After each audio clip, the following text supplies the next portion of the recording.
Whether you want more innovation more easily, you're feeling burnt out or overwhelmed, or you simply know that something just quite isn't the way you know it can be, you are not alone. I hear the same from leaders every day. On Uncommon Leadership, we explore aligning personal fulfillment with business success, creating authentic teams, and cultivating the resilience necessary to move beyond simply surviving today's challenges into thriving. I'm Michael Hunter, and today we'll uncover fresh insights into what it means to lead with resilience. Joining me today is Scott Harvey. Scott is a speaker, author, and coach who helps leaders and their teams build cultures of robust communication and leadership. As an FBI trained hostage negotiator and public information officer for 20 years, not to mention raising two kids all the way to adulthood and maintaining a healthy marriage for close to 3 decades, Scott knows what he's talking about.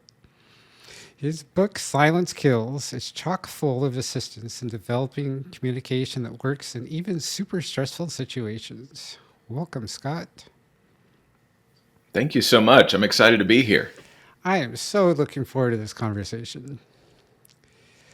When did you first recognize that integrating your whole self, bringing that into everything that you do, might be a valuable approach? So it's interesting. I got into law enforcement back in 1998. I'll date myself here, but 1998, I became a police officer to help people. And I thought that was going to look a certain way. What I found out once I got into the job is it became all about my ability to communicate. I was the one that would talk people out of fighting. I can take you to the ground. I just don't want to, right? I would rather talk you out of that course of conduct. And then I got into teaching the D.A.R.E program, got trained as a hostage negotiator, doing the media relations. And it just brought something out of me that I had forgotten I had. I was kind of a theater kid growing up, and I kind of left that behind to do this law enforcement gig. But then I realized I was communicating for a living. I wasn't playing a part, so to speak. I was just playing a bigger version of myself doing all of these things. And so, realizing that I was communicating for a living led to me starting professionally speaking with about 8 years left until I could retire. Because at the time we had a 20-year retirement. And so I knew I had a date on the calendar where I could retire. I wasn't it wasn't forced to, but I could.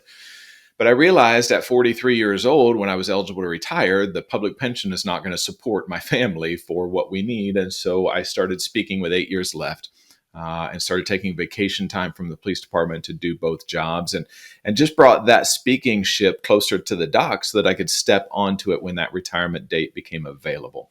And it came to a point where I was running to something instead of running from something. I loved my police job, but that's also kind of a young man's game.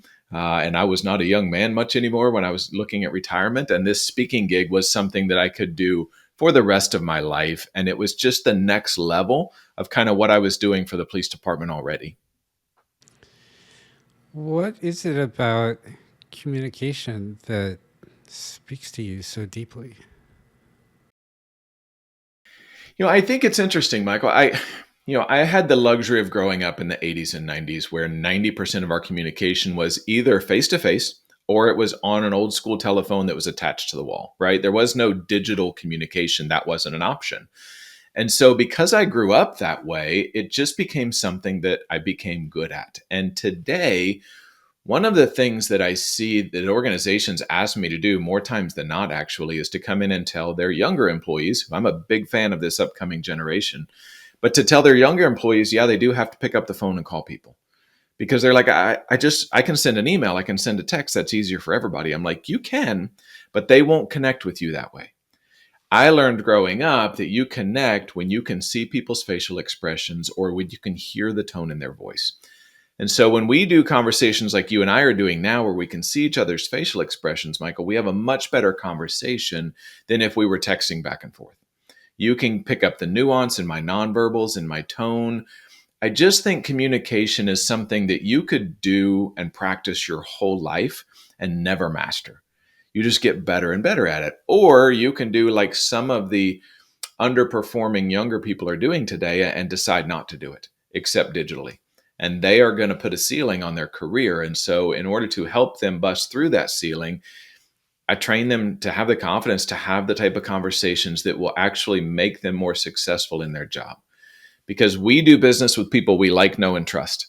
And the only way we can build that level of rapport is to get face to face or at least get voice to voice, because there's something in the tone that allows people to connect in a way that digital will never replicate.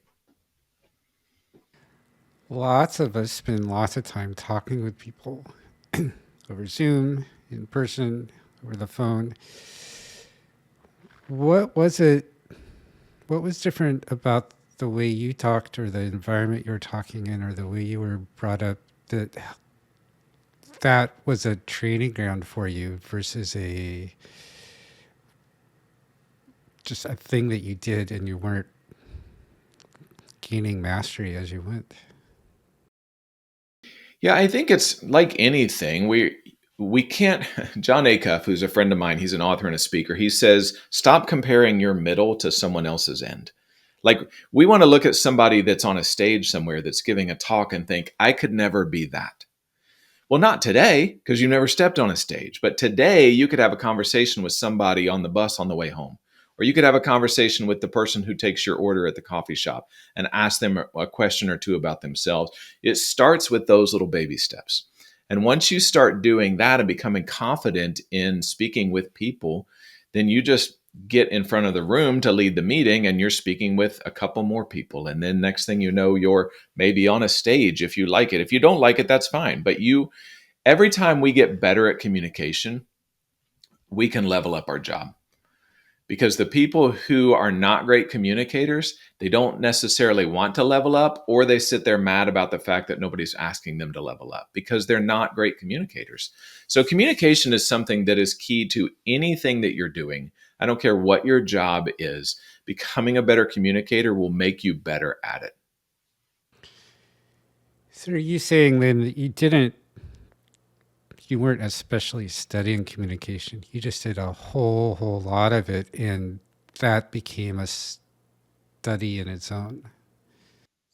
Correct. I did not study communication. I did go to college because you can't be a police officer in Kentucky till you're 21. You graduate high school at 18. My public school math said that means I had 3 years to kill. Might as well get a 4-year degree. So I went and got a degree in police administration with a minor in Spanish. There was no communication classes in my professional training or anything like that prior to getting hired at the police department. But once I became hired at the police department, the better I could communicate with people, honestly, the safer I was. If I was reading body language, if I was interpreting things that weren't being said, I could do my job better, which means I could be safer and I could keep other people safer. So I got a 20-year training in reading body language, in asking good questions. In the D.A.R.E program, when I was teaching fifth and seventh graders all day, every day, for the school year.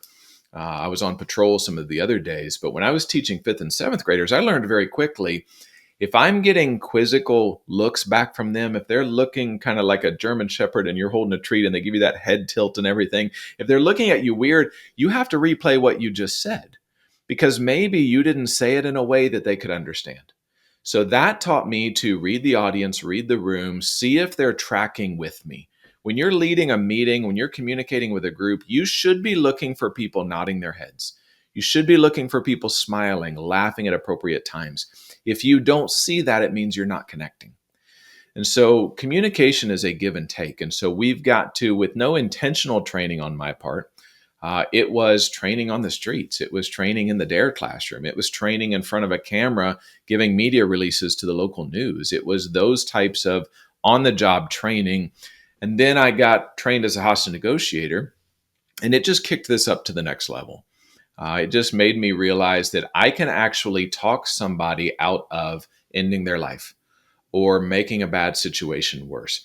There was definitely officers on our SWAT team that were great at the use of weapons. That was never something I was great at. I could do it. What I was great at was communicating. And so I used my communication methods to get them to a point where they didn't have to use their weapons. That was the ideal. That I talked this person out of whatever it was they were doing. And I loved helping people that way. I loved using my communication superpower to keep a bad situation from getting worse. I had a guest recently who taught me that through the course of our conversation, that every conversation is really a sales conversation. What I'm hearing for you is that every conversation is really also a negotiation, because in every conversation we are trying to understand what the other person is in that conversation for and finding a way to help them get that in a way that also helps us get what we're hoping for. Yes. What you just described, Michael, was hostage negotiation in a nutshell. Like I need to build a level of rapport with you that will get you to do what I need you to do and then convince you that it's your idea. Now, that sounds manipulative, right? But when you figure what I need you to do is not hurt yourself or other people and come out safely, then that's a win for both of us. I agree 100% with your past guest who said that every conversation is a sales conversation because you're either selling a product or an idea. And to me, I was selling a solution to their problem as a negotiator. They've gotten themselves in a problem. Doesn't matter really how we got here. We're here now. How do we make the next 5 minutes better? How do we make the 5 minutes after that even better? And that's business in itself. Like I know people don't call us in the business world if things are great. They call us if they're having a problem. And so, how do we help solve their problem in a way that benefits them and benefits us? Because as a negotiator, I would ask a ton of questions. That's the key to communication is you're asking a lot of open-ended, high-level questions because I wanted to find out what they thought was important, what motivated them, what did they love, what empowered them.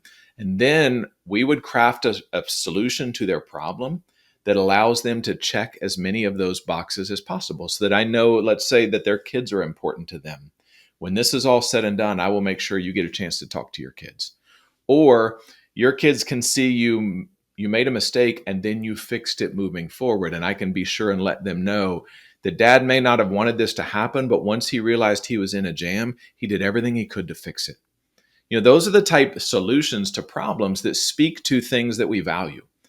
And if you are in sales, I don't really care about your product unless it solves a problem of mine. If it solves a problem of mine, then I'm going to listen to you. And as a negotiator, I wanted to let them know I was here to help them solve the problem they found themselves in.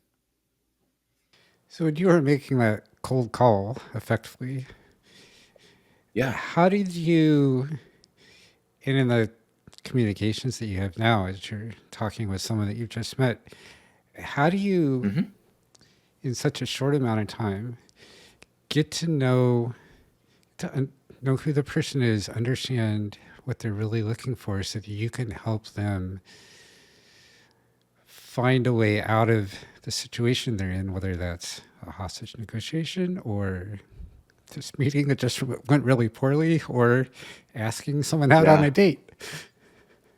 Yeah. I will say this cold calling is really hard, but it's better than cold emailing. Cold emailing gets you ignored in today's world. Like my email is full of spam, it's full of junk. If I don't know you, there's not a good chance I'm going to read your email. Okay. So cold calling allows them to at least hear a voice behind it. And to me, a cold call doesn't start with something innocuous.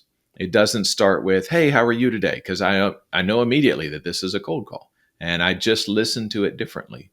So it asks a question of the person you're talking to that's bigger than "How are you today?"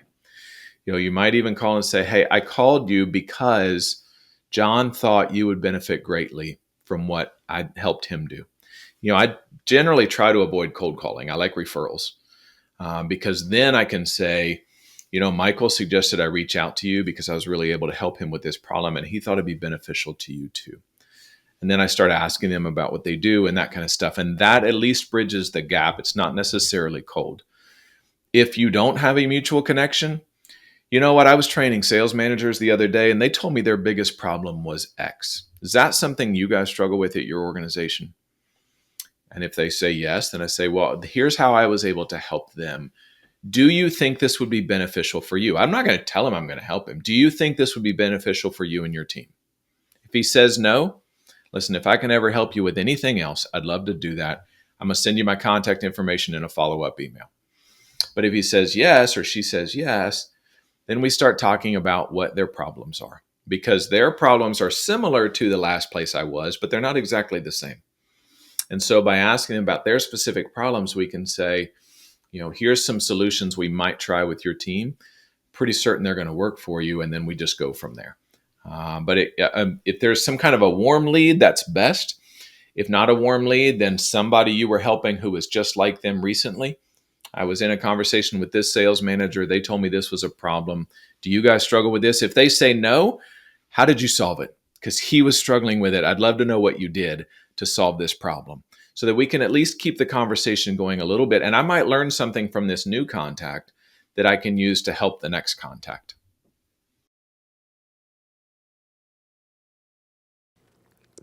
So you might say then that the way that you approach every conversation is with curiosity.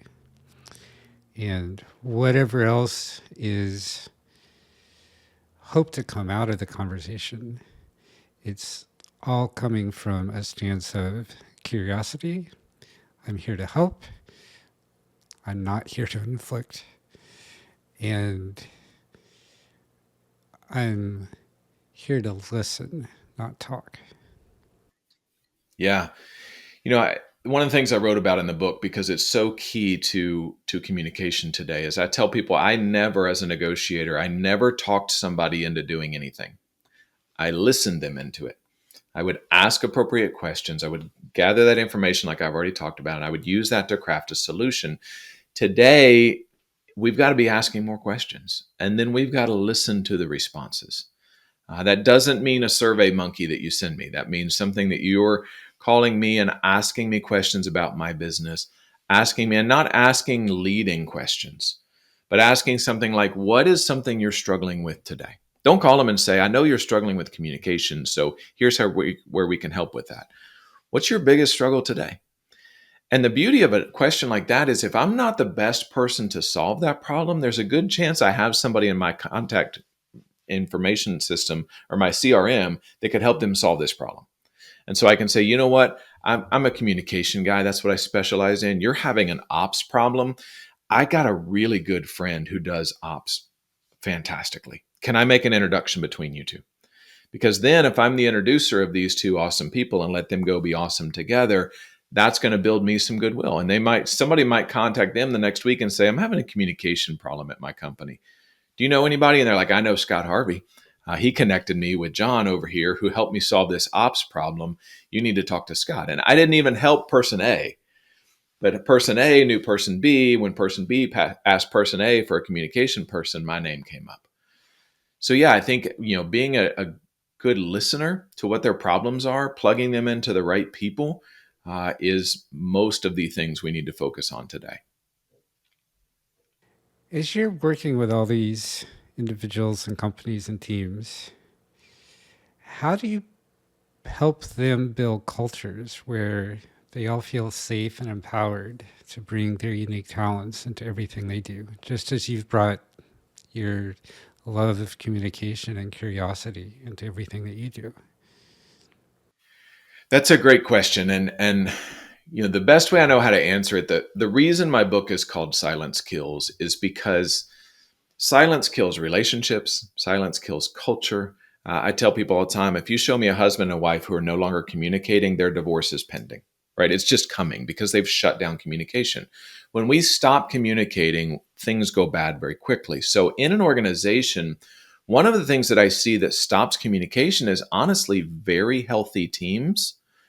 When there's a conflict, when something comes up, and Michael is my good friend who is a couple cubes over. He does this thing that I don't think he should be doing, but he's a good friend, and I don't want to say anything about it because I don't want to offend him, right? And so I just let it go, and he continues doing that thing, and then we as a team start suffering. But I don't want him to sound bad coming from me. The problem is silence doesn't mean we don't care. Sometimes it means we care so much that we're afraid to jeopardize our friendship by saying something, because workplace relationships only go so deep, right? My best friend in the world will call me on my crap without hesitation because we have years of foundation that allow us to do that. My work relations usually don't run that deep. So I got to work with Michael. I don't want to offend him. I don't want to hurt his feelings. So I don't say anything. And what I tell organizations from an external and an internal standpoint is silence without rapport feels like we don't care. If I'm a coworker of Michael's and I know he's doing this thing and management or leadership is not addressing it, it feels like leadership no longer cares. When maybe they're not addressing it because they're afraid of saying the wrong thing, and so they say nothing. And silence without rapport feels like we don't care. So the problem is when we become silent, Michael, we know what that silence means, but the person on the other side of it does not. And they will interpret it in a way that's probably not super beneficial for us. So getting teams to a point where the most loving thing I can do for a coworker is pull them aside individually, one-on-one, and talk about that thing that they're doing and give them permission to talk to me about things I'm doing. Because that's actually super loving to see something that I see as a concern for them if they're going to continue working here. The most mean thing I can do is not say anything and let them continue down that path until they get fired. This remind It feels loving to not say anything. It feels like I'm micromanaging if I say something, but it's actually the opposite. The people who care about us the most are the ones who are going to course correct us along the way. right. We may never realize that we are doing a thing if no one tells us about it. A friend of Yes. mine told me a story recently of a consultant working in some company, and there was this one guy that just everyone could not believe how bad this guy smelled. And no one was going to talk to the guy because they didn't want to embarrass him. The consultant, Right. having nothing to lose, went over and talked to the guy and said, "So you have there's a pretty strong odor when you're around. Wonder if like you realize that's a thing and that it's causing some dissension. It's not so pleasant sometimes." And Right. the gentleman said, "Thank you so much for telling me." It turned out Yeah. his hobby was taxidermy, and Okay. some of the chemicals he used were super Yep. odoriferous. And And he can't smell them anymore. he not only can he not smell them anymore, he said, "I recently changed soap that I use to clean up afterwards, and I guess this one doesn't Mm, work. I'll go back to what I was using yeah. before." Yeah. Yeah. I mean, those are the kind of things, Michael, like, when you finish a meeting or you finish hanging out with friends and you get home and you see you've got broccoli in your teeth or something, you're like, how long has that been there? And why has nobody said anything? Like that's, when I see something like that with somebody I'm out with, or even somebody I don't know, like somebody brings me in to train their team or something, and they pull me aside and I see, a piece of breakfast or lunch, I'll be like, hey, you have something right here. Cause I don't want them to go the rest of their day. I'd rather them be embarrassed with me than to think back on how many times they were possibly embarrassed that day and didn't know. So to your point, the most loving thing we can do is have those difficult conversations. But unfortunately, we live in a world that likes to bump up against awkward and then run the other way. Is that an awkward conversation? For sure. But what's on the other side of that? A freedom for that relationship that just kicked you guys to a next level where now that you've told that guy, hey, clearly we smell you and you don't smell you. I just wanted you to know that. He now has permission. You can tell him if I'm doing anything that's aggravating or you see me doing something that could cause me problems, please let me know. I need to know that you have my back. That shows him why you said what you said about the problem and gives you somebody who's going to watch out for you as well, because we can't read read the label from inside the bottle. It takes somebody outside, which is why I love working as a consultant with these companies, because I can come in and ask questions because I'm not emotionally involved in the outcomes. Like I'm not in the inner office, interpersonal relationships, and I can say, this is weird, right? Whatever this dynamic is, this is weird.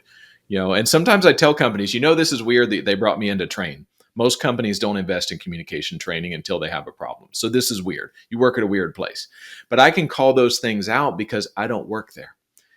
And then after I talk, I have employees and team members that come up and tell me things they would never tell the boss because I have created an open dialogue from the beginning.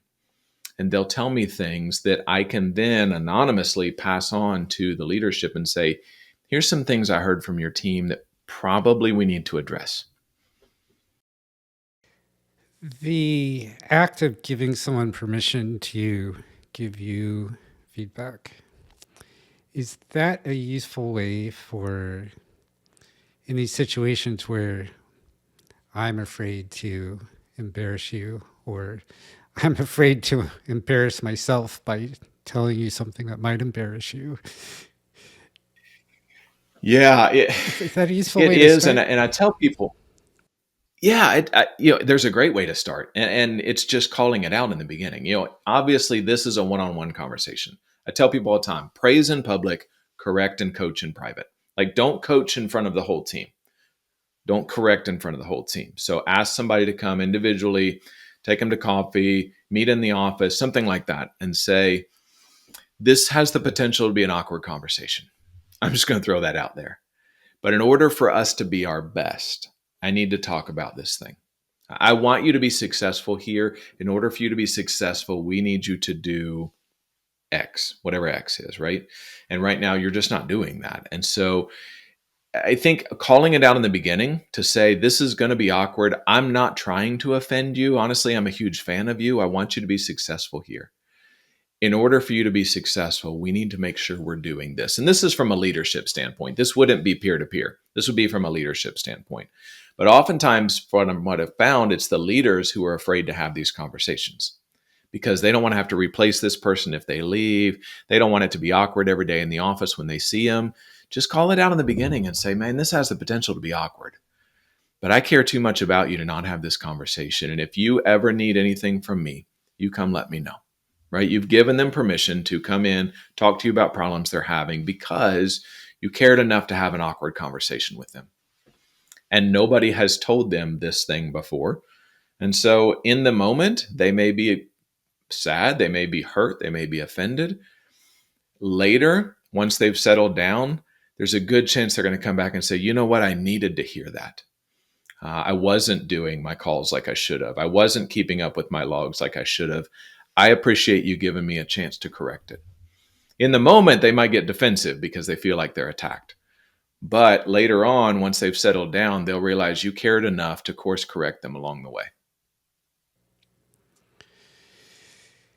And it doesn't have to be a super emotionful conversation if I'm not comfortable around emotions. It can be a very straightforward, logical, rational.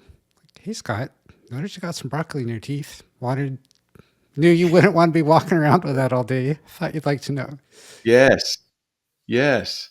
And then you can even disclose after that. Say, I got home one day with a piece of broccoli in mine. I had no idea how long it was in there. So I promised myself that day I would never let somebody else have a day like I had. And then it becomes a joke. It becomes something you did to save them the embarrassment you had at another point. And that helps build the emotional rapport with each other so that you can have those deeper conversations and awkward conversations more easily next time. Yes.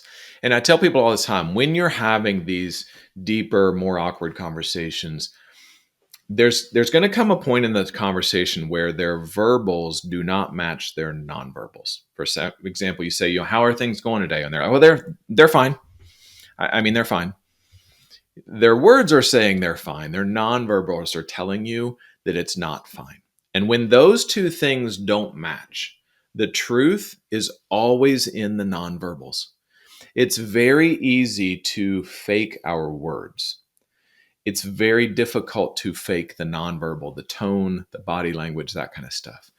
And so when they give you an answer like that, that's flippant and rehearsed or something like that, and you can say, man, it doesn't feel like it's fine. And they may tell you it's fine. I don't want to talk about it. Okay, that's fair. If you do want to talk about it, though, you let me know.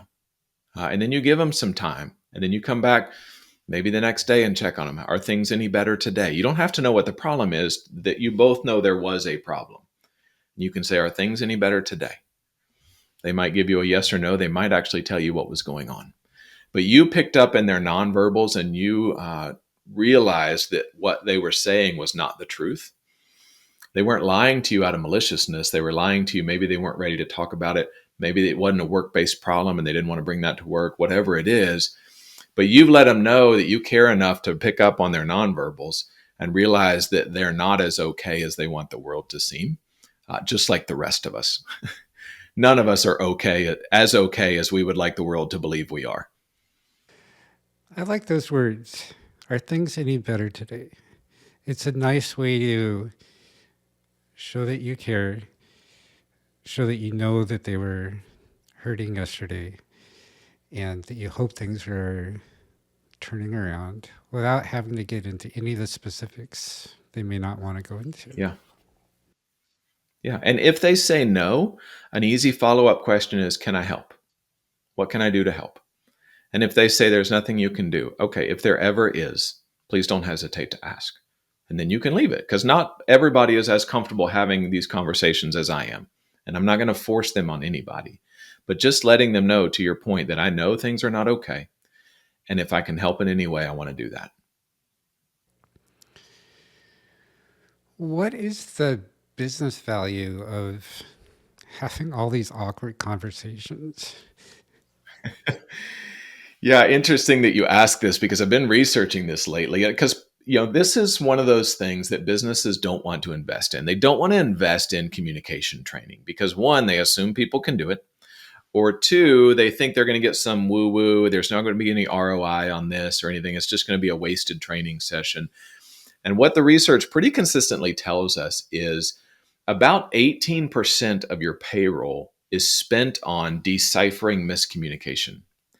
Meaning, if you're paying somebody 40 hours a week, it's almost a full day of their week that they're trying to read between the lines and figure out miscommunication. What do they mean by this? They didn't really explain this, so I'm going to guess at what they wanted, and I may not do it right, but I don't want to ask them. And so you're investing about 18% of your salary in miscommunication.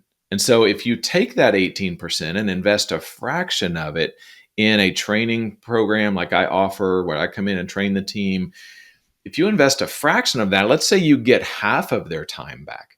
So now you're only paying 9% of somebody's salary towards miscommunication instead of 18.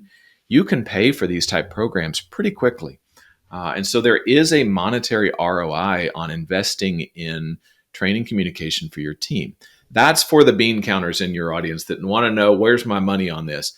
The other thing that this does is it builds culture. You might say, I'm going to bring in this communication guy. We're going to do a training. I want my team to communicate more effectively.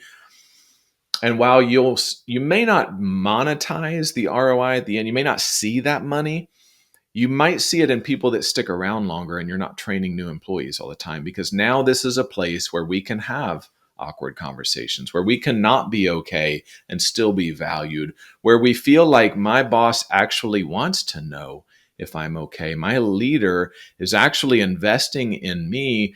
I tell companies all the time when I come in and train, I said, the communication tactics I'm going to teach you will make you a better wife, a better husband, a better mom, a better dad, a better friend. And it just might help you at work too.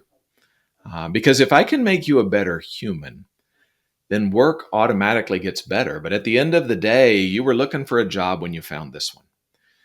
And you'll get another job if this one doesn't work out. But the communication tactics will make all of your relationships better. And so will make you a happier person. And if that information was provided at this company, I'm going to be more loyal to this company because they cared enough to give me some skills that helped my marriage, that made me a better dad, that made me a better mom. My friends notice that I communicate differently now. I'm actually listening to their answers and I'm asking better questions.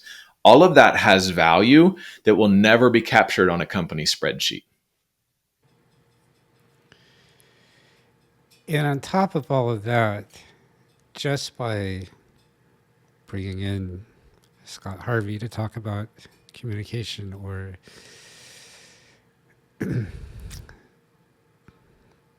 whatever the other training is that is not, here's how to get 18% more efficient at the thing that is your primary, what you do all day,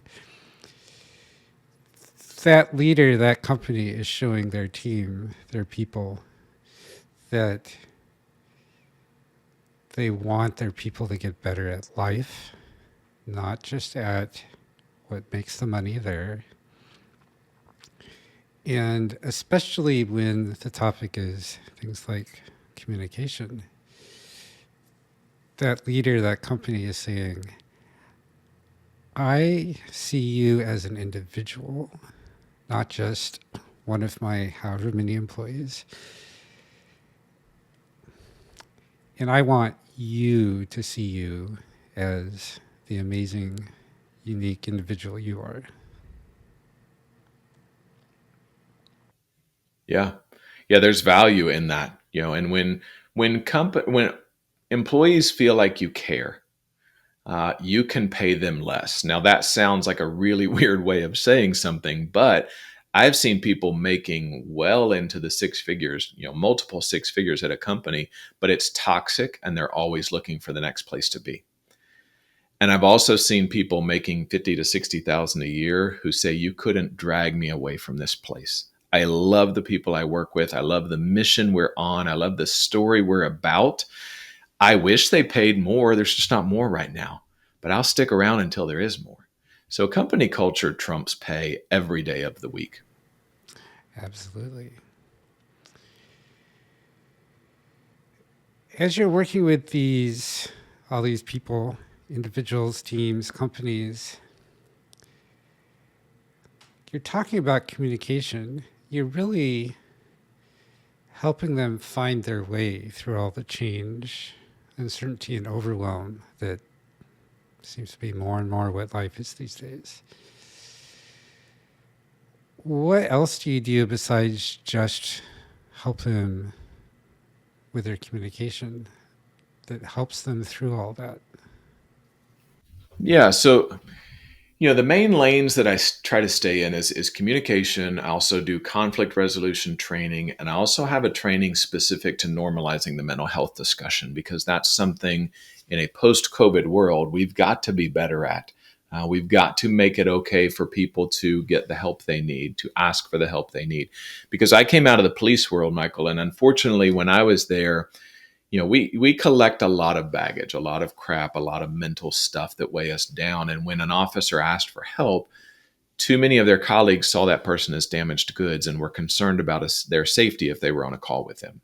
What they didn't realize is every one of us needs to talk to somebody about our problems. And the person who is actually getting help, to me, is safer than the person who doesn't think they need it. And so in a corporate world, we are losing people to the fact that they don't feel like anybody cares where they work, that they feel like work is another sad thing in their life, and they go home and things at home are not great. If we can get work a place where they feel like they matter, where they feel like they're on an important mission and they're an integral part of that mission, then we give them something that they've been lacking in the rest of their life. And so I believe very firmly that we've got to have these conversations. We've got to make work a place where we can talk about anything, maybe not in a large group, but if you need something from me, you come to me. If I can't get it for you, I might know somebody who can. I'm a huge fan of EAPs, employee assistance programs.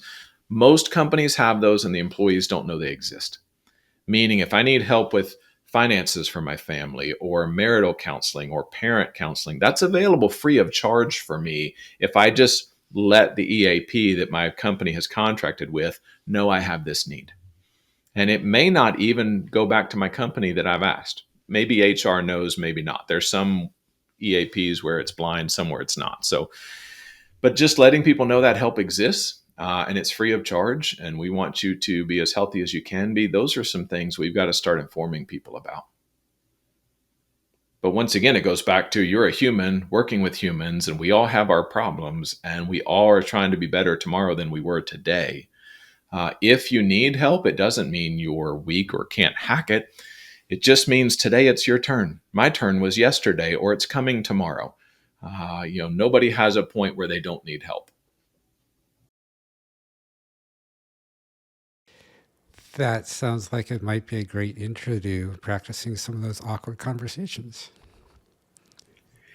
It is. It is for sure. And when we share it as a speaker, I share stories from my life, real stories that make it okay for other people to share theirs.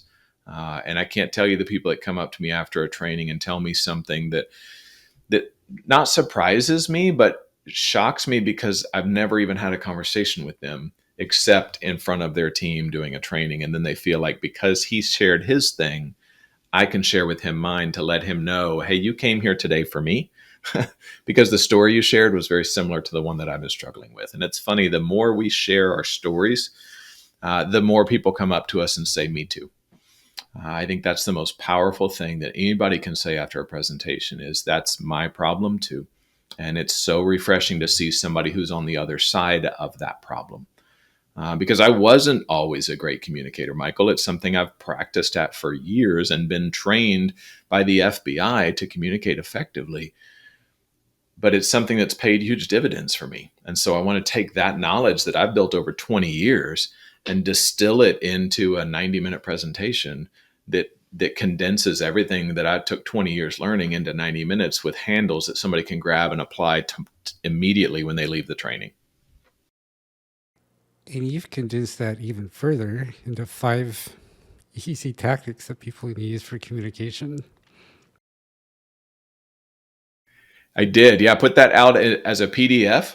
I think it's just something that we've got to. It's not complicated. That's the thing. When people think communication, they think he's going to come in and teach us some kind of a really high level strategy. I'm not, because especially under stress makes it to a point where we can't do complicated. The brain under stress will not do complicated. It will do simple. And so the tactics I teach are very, very simple, very basic, because they work in any situation. High level communication stuff, there's a time and a place for it, but not during a crisis.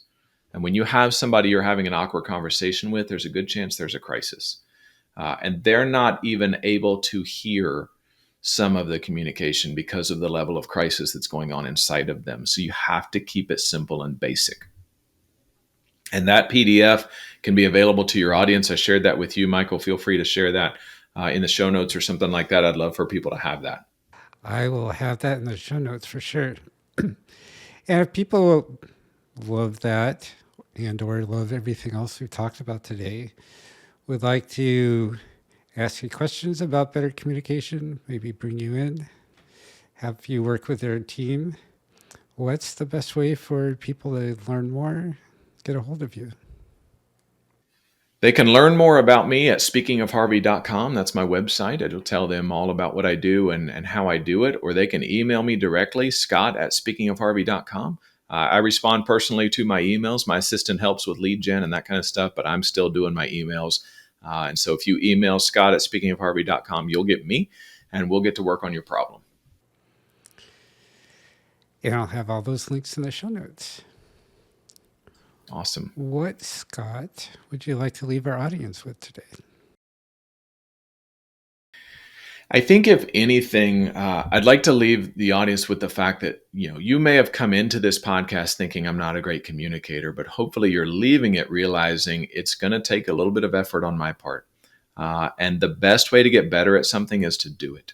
And the lowest stake conversations are the bus conversations, the water cooler conversations, the barista, the waitress.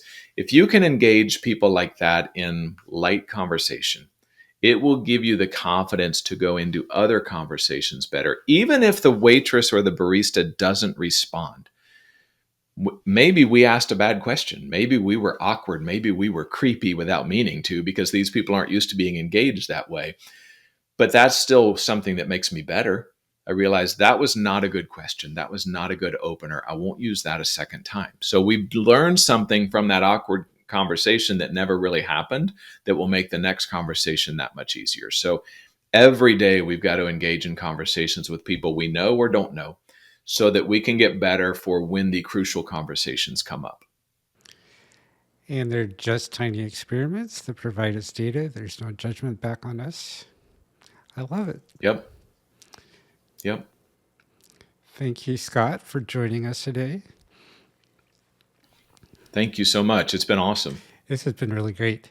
And thank you, audience, for joining us today as well. Scott and I are dying to know, what did you learn about communicating today? Where are you already an awesome communicator? And what is one change you're going to make in how you communicate? Let us know. Thanks, and have a great day.